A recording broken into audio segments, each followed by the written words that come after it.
बघितलं ना नियतीचा खेळ कसा असतो. कालपर्यंत त्याच्या प्रत्येक हावभावाला नाव ठेवणारे, त्याच्या बोबडी भाषेला विनोदाचा भाग समजणारे, गुलीगल, बुक्कीट टेंगुळ सारखे शब्द हास्यास्पद म्हणून पाहणारे आज त्याचं गुणगान गात आहेत. तो जिंकला नाही अजून, पण त्याच्या नावाने बाजारात डिस्काउंट ऑफर सुद्धा चालू आहेत. त्याचा संघर्ष आज लोकांना खरा वाटतो आहे. आई वडिलांनंतर वाढलेला तो आता सर्वांना दिसतो आहे. 5 बहिणींचा आधार आता समाजास कळतो आहे.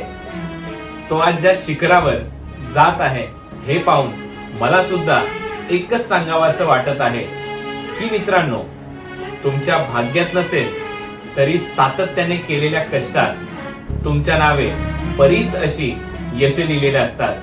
आपण फक्त साधेपणा जपत राहायचा, कारण तो एक दिवस ब्रँड होत असतो. ब्रँड.